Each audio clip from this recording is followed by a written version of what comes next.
and I would like to welcome you to our Sunday night recording, our Midnight Soiree, where we come together in love to retreat from the head, to retreat from the world, to retreat from the egoic self, and come as a beloved of God. So let us now just be still in the presence of God. Let us come as we are in our brokenness, in our woundedness, and let there be no fear in our heart.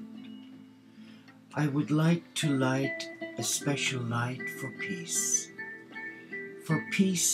in this beautiful though fragmented world, where so many have become alienated from their heart, and where many have chosen wealth and greed and corruption in preference to a loving God. So this light we light in the name of our beloved Father, Mother God,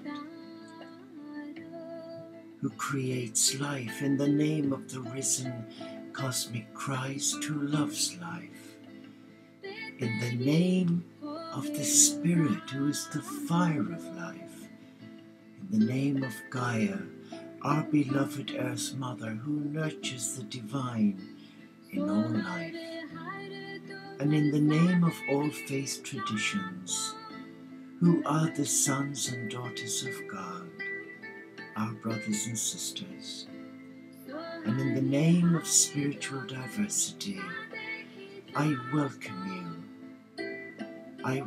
you to this time of stillness, to this time of prayer, a time of listening, a time of stillness. Let us relax now, and let us be still as we listen to Shiana Knoll singing Deep Peace. So just be still and allow your heart become reawakened to divine love.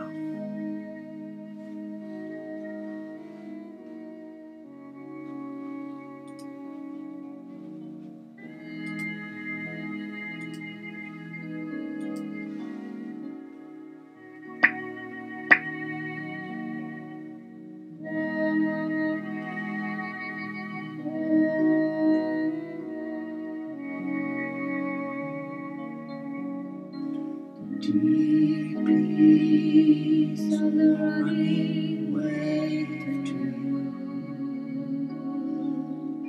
Deep peace of the flowing air to you.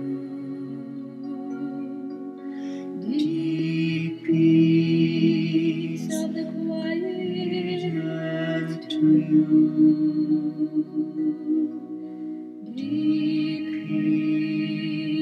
Of the shining stars to you. Deep peace of the gentle night to you. Moon and stars pour their healing light on you.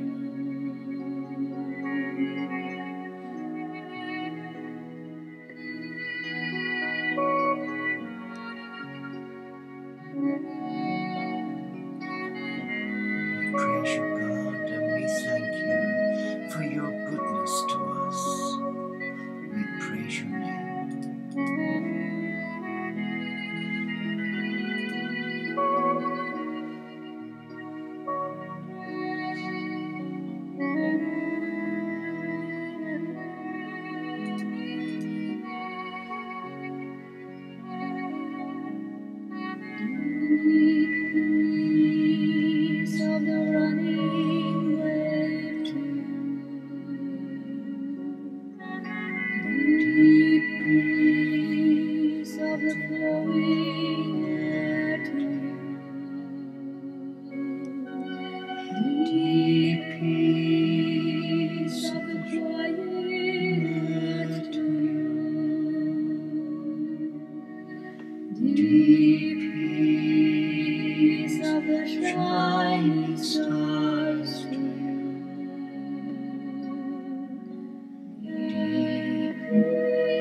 relax. And in the stillness of our own sanctuary, let us experience the presence of the angelic realm, the messengers of God who come to you and me in love. Be still and just relax. Be still.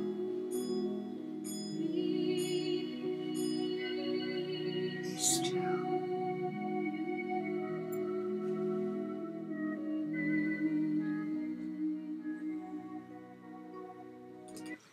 And now, having used our gift of free will, we summon the divine in the presence of Gaia.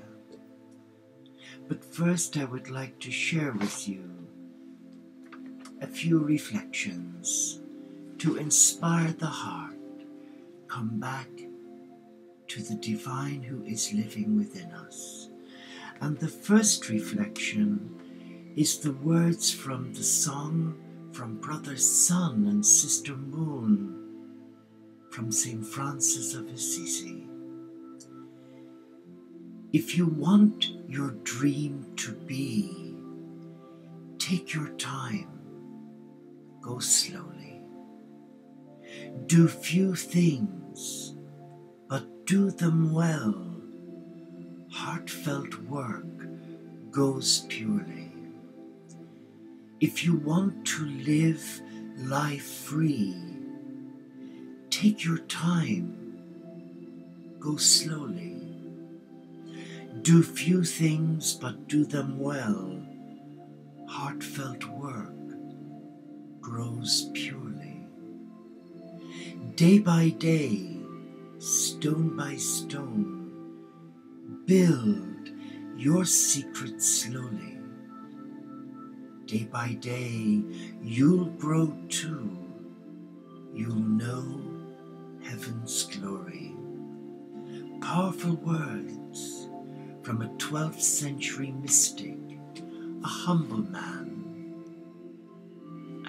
who left you and me a legacy of love.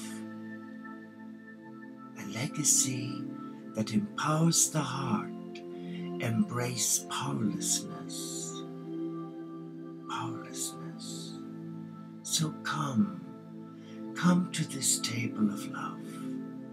Come and embrace one of the world's greatest spiritual teachers. He is our friend. He's our mentor. He's our brother. He is none other than the barefoot Galilean, the beloved. And he invites you. He calls you by your name. Come, be still. Acknowledge the pressures in your life. Acknowledge the distractions that we all bear. Acknowledge the woundedness, the brokenness, the disheartedness. Acknowledge who you are as a child of love, a child of God, and come like a little child. Recently, I was on Iona, reawakening my heart to my Celtic spirituality and marrying that spirituality with my Franciscan spirituality really put things into perspective. It allowed me embrace my God more in the natural world, for I could see things living, the flower, the blade of grass, the great magnificent Atlantic Ocean. And whilst there I was reminded that I stood on ancient soil, prehistoric. And then I came to the center, the Abbey of Iona, the abbey founded by Columba. But prior to going to the abbey, I walked through the ruins of a nunnery founded around the same time. And I just placed my hands on the old stone walls, and you could feel, you could sense the rhythmic flow of those women who had given their life to God without central heating, without the comforts of modern day living, but the simplicity was truly breathtaking. And I found a book in the Iona gift shop called Simplicity, The Freedom of Letting Go. And I would like to use this as a blueprint for my sharings with you in the coming weeks ahead. But first, I just want to use two quotes, if I may. And the first quote is by Richard Rohr, the great Franciscan, who has written extensively on Francis and Franciscan spirituality and male sexuality and spirituality. And I quite like Richard's point of view because I know he comes from a good place. But here he says, when a person is on a serious inner journey to his or her own powerlessness and is also in immediate contact with the powerless men and women of the world, then and only then will community result. Let's reflect on those words. When a person is on a spiritual inner journey to his or her own powerlessness and is also in immediate contact with the powerless men and women of this world, then and only then will community result. And further on in this beautiful book, he says the true goal of all religions is to lead us back to the place where everything is one, to the experience of radical unity within all of humanity, and hence to the experience of unity with God.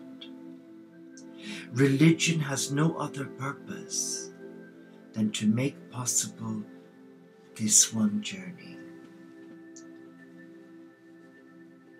Excuse me. Saint Francis of Assisi, his ancient call to the simple life of freedom and happiness, as seen by Richard Rohr, shows you and me how to recognize your radical dependence on others, understand why less is more, break through to contemplation, embrace deeper spiritual freedom. Richard Rohr says, the kind of contemplation is an adventure in the wilderness, letting God call you and me by name and take you and me to a deeper place of peace and that the world cannot give. Today, Sunday, that was yesterday, I had the privilege of speaking with two wonderful women, amazing women of God, as part of their monastic formation on the interior castle. And the more I read this book, the more I realize my powerlessness. I am powerless. But when we come into the presence of God as a powerless, helpless child, something ignites. Something happens. Something takes place in the interaction with the recipients taking part. There is an overwhelming sense of presence. The presence of the Supreme. The presence of God. We talk today very briefly and spend the rest of the time reflecting on the first room, the rooms for finding God. And the first thought that hit us right in our solar plexus was the word silence. A loaded word, a powerful word. And many today are frightened of silence. Frightened of silence. I used to be frightened of silence. And the only reason I was frightened of silence after I left my monastery when I was exclostrated in 1974 was because I missed the silence. My heart was yearning for silence in the modern world. And wherever I went, whatever I did, whoever I went to for advice, silence was missing. And 30 years later, through a major breakdown that became my breakthrough, I was able to embrace silence, the language of love, the language of God, speaking to my heart. Excuse me. To work with silence, St. Teresa of Avila says, is to work with the language of God. We often don't know what to do with silence because in the world today, silence means that no one is listening or responding. Is that where you are on your journey? Nobody is listening or responding to you. Because you know, we live in a beautiful world. It is a beautiful world. It is not an ugly place. It is a vibrant creation. And when you embrace silence, you allow your heart become reawakened to the sacred. And in the stillness of that sacredness, you embrace the mystery of powerlessness, your own powerlessness. You realize your total dependence upon God.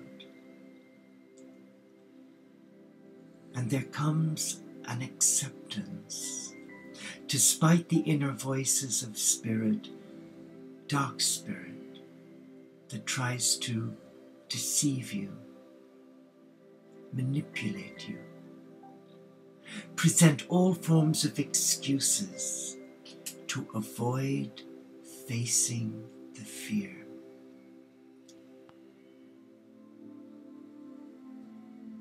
We can mistakenly think silence means that we are alone rather than that we are finally alone to be together with God. Silence is the discipline of the mystic, the way you come to know your nature and the content of your soul. It's about falling in love with silence, which is essential for serious prayer and contemplation. And I just love the periods of silence that I can find in my day-to-day activities here. To be silent is not to run away. To embrace silence is to allow your heart treasure those nuggets of gold when your soul receives a blessing. Let us relax now. Let us come to the table where the cosmic Christ is waiting to impart to you the gift of silence. For when we are called by name to be in divine service, we have a choice. Yes, I will embrace and give myself wholeheartedly, where I will not allow any distraction or drama of others rape my soul and destroy my relationship with the divine. Or I can walk away. I could give lip service to God and say, yes, Lord, I'm interested, but not just yet. I'm not really ready yet.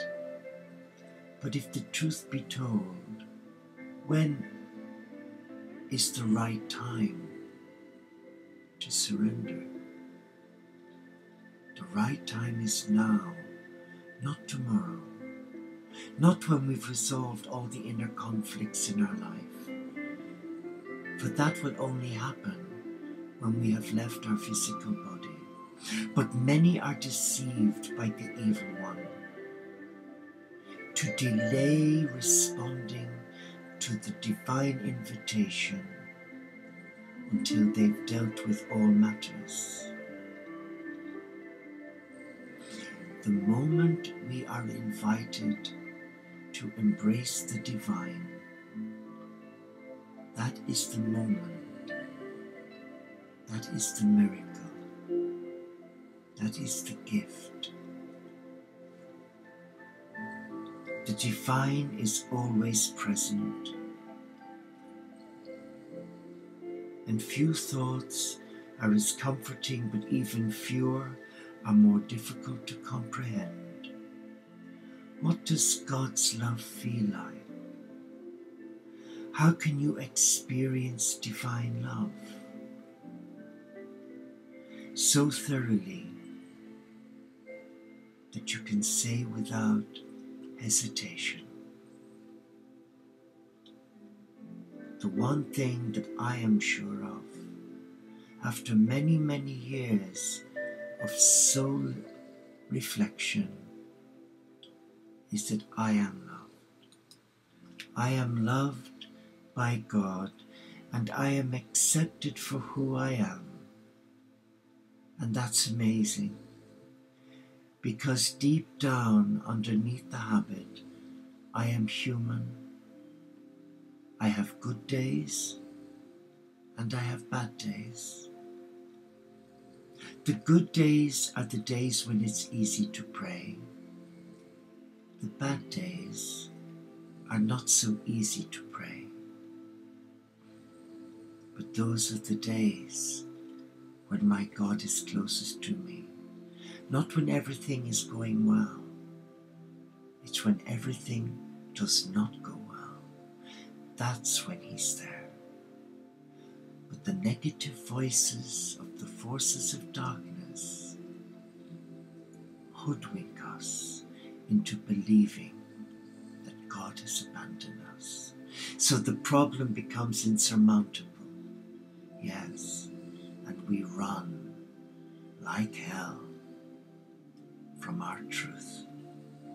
So let us now invite, invoke, and ask the cosmic Christ to take away that indecisiveness and to replace that indecisiveness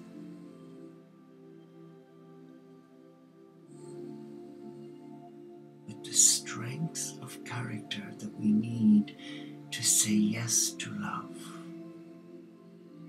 and no to indecision. Let us take the bull by the horns. Let us take a deep breath and say, Lord, forgive me for my indecisiveness. Empower me to put my ego in the freezer and to take a deep breath and to say yes to love. And it's about coming to that peace of mind that we are powerless without God, so that in our powerlessness, in our vulnerability, we are loved unconditionally, and that nothing is asked of us other than to receive.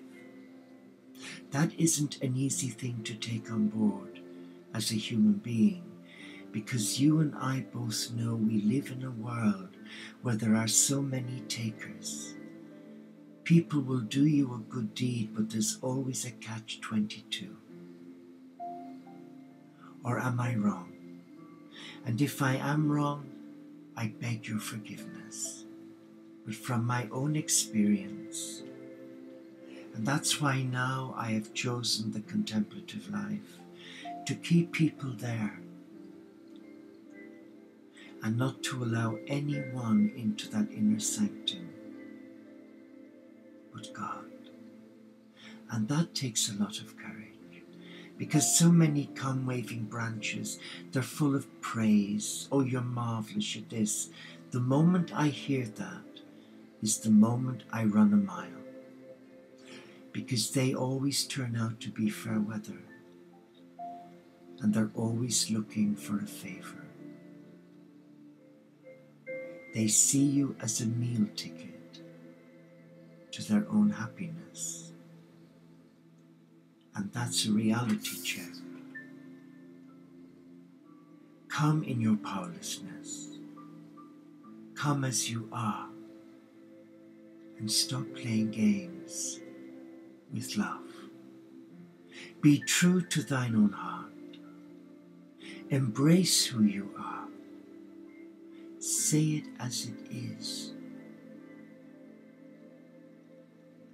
For when you are invited to sit at this table and the Christ to embrace you, it is unconditional.